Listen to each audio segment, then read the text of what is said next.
নমস্কার, কৃষ্ণা টক্স বাংলা চ্যানেলে আপনাদের স্বাগতম। আজকের ভাবনা, ভাগ্য বড় না কর্ম বড়। মহাভারতের বনপর্বে যক্ষ ও যুধিষ্ঠিরের কথোপকথন এবং শ্রীমদ্ভগবদ্গীতার একটি শ্লোকের মাধ্যমে আমরা মানবজীবনের মায়া ও অমরত্বের পথে যাত্রার গুরুত্ব খুঁজে পাই।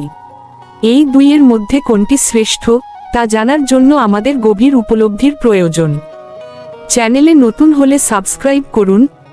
প্রতিদিন রাত 8টায় আমাদের চ্যানেলে ধর্মীয় কোনো না কোনো বিষয়ে আধ্যাত্মিক আলোচনা হয়, আপনারা শুনতে ভুলবেন না। ভাগ্য বড় না কর্ম বড়, এই প্রশ্নের উত্তর খুঁজতে গেলে প্রথমেই আমাদের বুঝতে হবে ভাগ্যের উৎস কী। অনেকে মনে করেন ভাগ্য এক অদৃশ্য শক্তি যা আমাদের জীবন নিয়ন্ত্রণ করে, কিন্তু মহাকাব্যের দর্শনে ভাগ্য হলো মূলত আমাদের অতীতের কর্মের সমষ্টি। আমরা অতীতে যা বপন করেছি, বর্তমানে তাই ভাগ্যের রূপে ফল হিসেবে পাচ্ছি। তাই ভাগ্যকে কোনো আকস্মিক ঘটনা হিসেবে না দেখে একে আমাদেরই অতীতের কর্মের প্রতিধ্বনি হিসেবে দেখা উচিত। কর্মের শক্তি অপরিসীম, কারণ কর্মই হলো বর্তমানের একমাত্র সত্য। ভাগ্য যদি স্থির হয়, তবে কর্ম হলো সেই পরিবর্তনশীল শক্তি যা সেই স্থিরতাকে ভেঙে নতুন পথ তৈরি করতে পারে। অনেকে মনে করেন জন্মগত প্রতিভা বা পরিস্থিতি তাদের ভাগ্য নির্ধারণ করে, কিন্তু মহাকাব্যের চরিত্রদের দিকে তাকালে দেখা যায়, যারা কেবল ভাগ্যের ওপর ভরসা করে বসে থেকেছে তারা ইতিহাস থেকে হারিয়ে গেছে। বিপরীত দিকে যারা নিজেদের কর্মের মাধ্যমে প্রতিকূলতাকে জয় করেছে তাদেরই জয়গাথা যুগে যুগে বেঁচে আছে। সুতরাং ভাগ্য আমাদের প্রেক্ষাপট ঠিক করে দিতে পারে, কিন্তু সেই প্রেক্ষাপটে আমরা কি করব তা সম্পূর্ণ আমাদের কর্মের ওপর নির্ভর করে। কর্মের শ্রেষ্ঠত্ব এখানেই যে এটি মানুষের ইচ্ছাশক্তিকে জাগ্রত করে।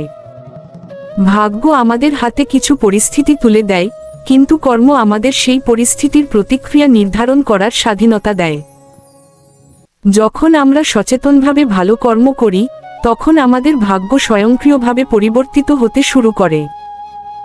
তাই ভাগ্যকে দোষারোপ করার চেয়ে কর্মের পথ বেছে নেওয়াই হলো একজন সচেতন মানুষের পরিচয়। আমরা অনেক সময় ভাবি ভাগ্যে যা লেখা আছে তা হবেই, তাই পরিশ্রম করে কি লাভ। এই মানসিকতা আমাদের জীবনের গতিকে স্তব্ধ করে দেয়। কিন্তু গীতার শিক্ষা অনুযায়ী কর্মফল আমাদের অধিকারে নেই সত্য, কিন্তু কর্মে আমাদের পূর্ণ অধিকার আছে। এই কর্মই আমাদের জীবনের মূল ভিত্তি, যা আমাদের ভাগ্যের সীমাবদ্ধতাকে ডিঙিয়ে সাফল্যের শিখরে নিয়ে যেতে সাহায্য করে। কৃষ্ণ অর্জুনকে বারবার শিখিয়েছেন যে কর্মের মাধ্যমেই মানুষ নিজের ভাগ্যকে নতুন করে লিখতে পারে। কর্মই হলো সেই মাধ্যম যা মানুষকে জড়তা থেকে মুক্ত করে এবং দেবতার পর্যায়ে উন্নীত করে। অনেকে ভাগ্যের দোহাই দিয়ে কর্মবিমুখ হন, যা একটি বড় ভ্রান্তি। ভাগ্য বলে কিছু নেই এ কথা বললে ভুল হবে, কিন্তু ভাগ্যই সব এ কথা বললে মানুষ তার মনুষ্যত্ব হারায়।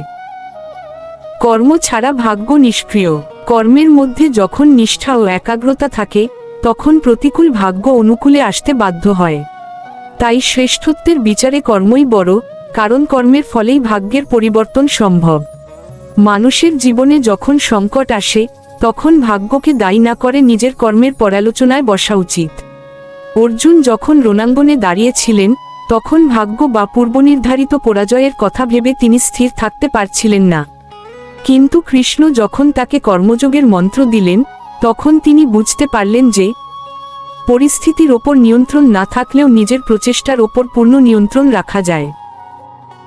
আর এই নিয়ন্ত্রণই হলো কর্মের শ্রেষ্ঠত্ব। পরিশেষে বলা যায়, কর্মই হলো ভাগ্য গড়ার একমাত্র কারিগর। আমাদের আজকের প্রতিটি কাজের মধ্যেই আমাদের আগামীর ভাগ্য লুকিয়ে আছে। যদি আমরা অলসভাবে ভাগ্যের ওপর নির্ভর করি, তবে জীবন কেবল মায়ার ঘূর্ণিপাকে আটকে থাকবে। কিন্তু কর্মের মাধ্যমে যখন আমরা সত্যের পথে চলি, তখনই আমরা অমরত্বের স্বাদ পাই। তাই ভাগ্য বড় না কর্ম বড়, এই তর্কের ঊর্ধ্বে উঠে কর্মকে নিজের একমাত্র ধর্ম হিসেবে গ্রহণ করাই হলো জীবন সার্থকতা। শ্রী মিলন দেবনাথ। হরে কৃষ্ণ।